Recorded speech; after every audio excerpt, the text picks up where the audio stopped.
Hi, I'm Rob Manning PGA Pro, and all my students are asking me about Tiger Woods and how he's hurt himself and how his swing is developing. And I want to tell you, when Tiger started, he had a strong grip, and then he cocked his hand flat, or hinged his wrist flat, which is square, so he had a closed face. So he could turn high and straighten his leg, which keeps his club square longer because it was closed. And he would beat people by 12 shots, 15 shots, and he decided to get better. So some of his teachers squared his hand, and now he has still the hand cocks the same way, square, so he has a square face now. But he still takes the hip kind of high and straightens that leg because of this. He starts with a body tilt, and his shoulders are pretty level. This hand's barely hanging lower than his other hand. So he has to dip his head to let his shoulder turn because his shoulder wants to go up. And we need the shoulder to go back. So this one goes down around the spine so you keep the same height.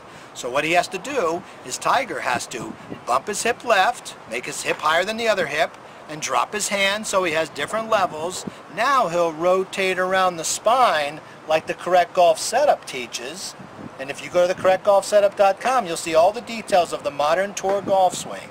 So when Tiger has his shoulders level, he dips, he raises up, and now he turns kind of high, which with this hip not going under makes this hip go up, and they call that posting up, and I call that prematurely coming over the top.